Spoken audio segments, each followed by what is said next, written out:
जादुई घड़ा। एक गांव में एक चोरों का सरदार था। उसका नाम मंगल दादा था।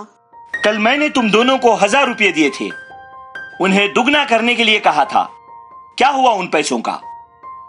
सरदार, मैं उन पैसों को एक दुकानदार के पास ले गया था। मैंने उसे 1000 रुपए की नोट दी और चिल्लर मांगा।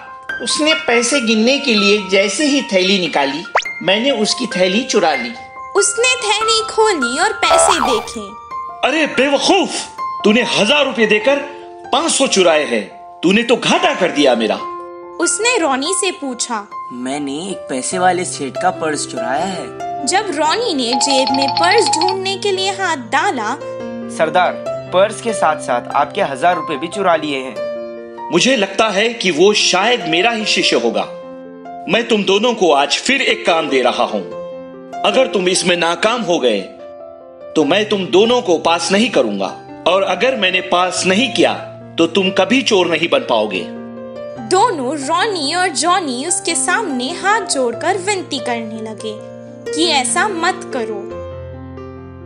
अच्छा, ये काम कर दो, मैं तुम दोनों को पास कर दूंगा। पास के एक गांव में एक राजा का महल है। उस महल में जाकर कुछ जेवर चुरा कर ले आओ। दोनों रात में चलते चलते महल आ गए। वो धीरे से महल के अंदर आ गए और कुछ जेवर चुराने लगे। जेवर चुराकर वो महल से बाहर आ गए। दोनों एक पास के घर के आंगन में आ गए। जब उन्होंने जेवरों की थैली खोली तो उसमें बहुत सारे जेवरात थे। उन लोगों ने सोचा कि उनमें से कुछ कीमती जेवर वो ले लेंगे और आधे आधे बांट लेंगे। वो दोनों जेवरों को बांट रहे थे, तभी उनकी नजर पास की जादुई घड़े पर गई। उस घड़े को देखो, उसमें शायद कुछ कीमती चीजें होंगी। शायद इसमें कुछ बहुत कीमती होगा। वो दोनों लालच में उस जादुई घड़े के पास गए। 1, 2, 3।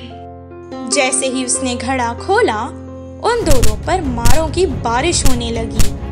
बचाओ बचाओ अम्मा, बचाओ। वो सारा गांव बचाओ बचाओ कहकर फिरने लगे।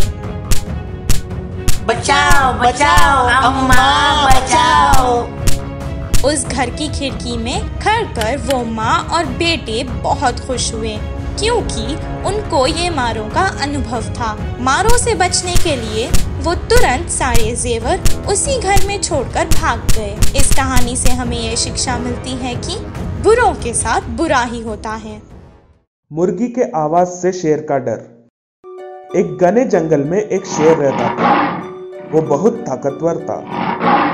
उसे देखकर हर एक जानवर बहुत डरते थे। उसके आगे किसी को भी एक शब्द भी नहीं निकलता था। लेकिन उस डरावने शेर को एक कमी था, वो है उसका डर। एक शेर को कैसा डर, ऐसा सोच रहे हो ना आप? लेकिन ये बात सच है। सुबह सुबह मुर्गी की आवाज सुनते ही एक शेर डर के मारे कांप जाता है। मैं जंगल का राजा हूँ और मेरा शरीर भी बहुत ताकतवर है। मेरा पंजा से कोई भी बच नहीं सकता। मेरा ताकत से पूरा जंगल ही डरता है। लेकिन क्यों मैं उस मुर्गी का आवाज सुनते ही डर रहा हूँ? ऐसा रोज वो शेर चिंतित होता था। उस डर की वजह से कभी कभी शिकार के लिए भी नहीं जाता था। एक दिन रास्ते में जाते हुए शेर को देखकर हाथी ने ऐसा पूछा, मृगराज, आजकल किसी चीज से डर रहे हो? उस डर की वजह से कभी कभी गुफा के बाहर भी नहीं आ रहे हो। आपके चेहरे के ऊपर आत्मविश्वास ही नहीं दिख रहा। क्या हुआ? शेर अपना दुख भरी कहानी हाथी को बताना चाहा। आप बड़े हो इसलिए आपको पूछ रहा हूँ, क्या आपको किसी चीज से डर लगता है? अभी मैं आपको क्या बताऊं मृगराज। एक छोटी सी मक्खी, आपको पता है ना, वो मक्खी मेरे पास आकर विचित्र आवाज से मुझे छेड़ता है। उससे मुझको बहुत डर लगता है कि उस छोटे से मक्खी की आवाज की वजह से मेरा मानसिक संतुलन बिगड़ जाएगा।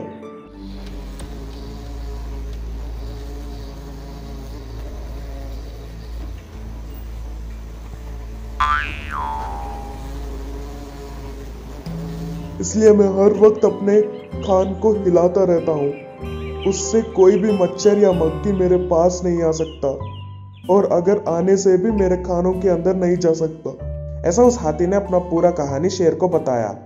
हाथी की इस बात सुनकर शेर ने समझ गया कि कोई भी जानवर चाहे कितनी भी बड़ा हो, लेकिन वो किसी न किसी छोटे से चीज से जरूर डरता है, और उसने सीखा कि उनसे चिंतित नहीं होना चाहिए। उस दिन से मुर्गी का आवाज सुनते ही शेर के चेहरे पर मुस्कान आता था और अच्छे से हंसता था। इस कहानी का नीति यह है कि अपने कमियों को भूलकर आगे बढ़ने से ही कामयाबी को हासिल कर सकते हैं। कौवे की बात ना सुनने वाला गधा। एक जंगल में कौवा और गधा बहुत अच्छे दोस्त थे। वह दोनों मिलके खाना ढूंढकर आराम से खाते थे। ऐसे समय बीत गया। अब यह खाने के लिए कुछ मिला नहीं। एक दिन गधा अकेला खाना ढूंढने जा रहा था, तो कौवे ने उड़ते हुए आकर कहा, मित्र, अभी भी इधर ही खाना ढूंढते हुए रह गए। पहाड़ी पे हमारा मनपसंद खाना बहुत सारा है।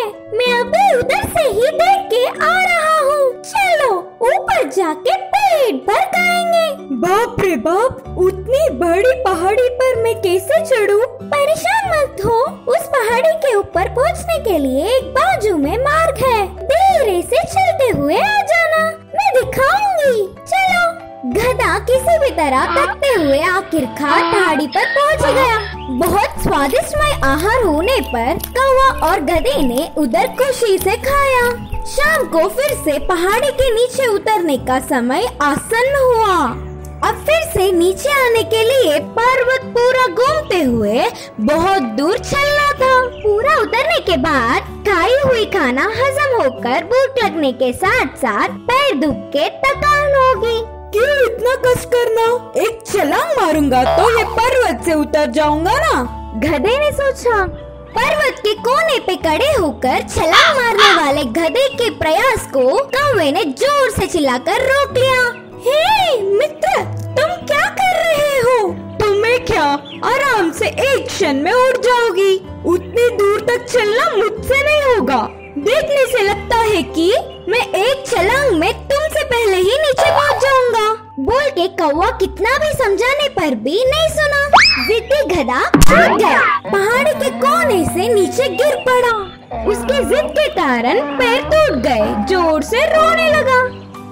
अबे एक ही है, सिर्फ पैर ही टूटे हैं, खुशी मनाओ कि प्राण बच गए। बोलकर कौवे ने गधे को सहारा दिया। इस कहानी की सीख है कि मित्रों की बात ना सुनकर जिद से आगे बढ़ने वाले सफल नहीं होते। प्यारा भूत। नागपुर नामक एक गांव में शिवा नामक एक छोटा बच्चा रहा करता था। माँ के बीमार होने के बाद घर की सारी जिम्मेदारी शिवा पर ही आ गई। सब लोग गाड़ी पर शहर जाते थे, पर शिवा के पास पैसे ना होने के कारण वो गांव से शहर के रास्ते में जो जंगल आता था, उस रास्ते से पैदल ही जाया करता था। जंगल में उसे एक कुआं दिखाई दिया। वो अपनी प्यास बुझाने कुएं के पास गया। अचानक कुएं से आवाज निकलते हुए एक भूत बाहर आया।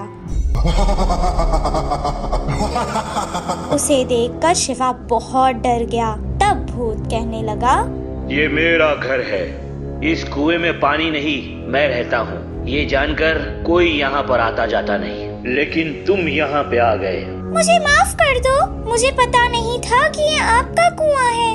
जान के करो या अनजाने में करो, गलती गलती है। मुझे बहुत भूख लग रही है। उसने तुरंत शिवा से उसकी थैली खींच ली और उसमें रखे खाने को खा लिया। मैं यहाँ बहुत दिनों से भूखा था, किसी ने मुझे खाना नहीं दिया, तुमने मुझे खाना दिया। खाना बहुत अच्छा था। अगर तुम रोज इसी तरह से मुझे लाकर ये खाना दोगे तो मैं तुम्हारी जान बख्श दूंगा, नहीं तो तुम्हें मैं अभी खत्म कर दूंगा। भूत की बातें सुनकर शिवा की जान में जान आ गई।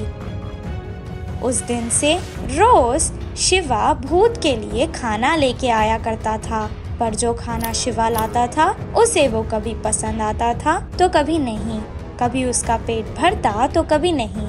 एक दिन उस भूत को ढूंढते हुए वहाँ एक पंडित आता है। आब्राकडाब्रा, हे लड़के, तुम इस जंगल को बहुत अच्छी तरह से जानते लगते हो। मैं तांत्रिक बनने के लिए बहुत ही बड़ा यज्ञ कर रहा हूँ। तुमने कहीं भूत को देखा है? भूत? मैंने तो कभी कोई भूत ही नहीं देखा। मुझे तो भूत के नाम से भी डर लगता है। नहीं रे बाबा। शिवा की बातें सुनकर पंडित आगे बढ़ गया। पंडित वहाँ से चला गया है। भूत भी बाहर आ गया। अगर तुम चाहते तो मुझे पकड़ा देते। तुमने ऐसा क्यों नहीं किया?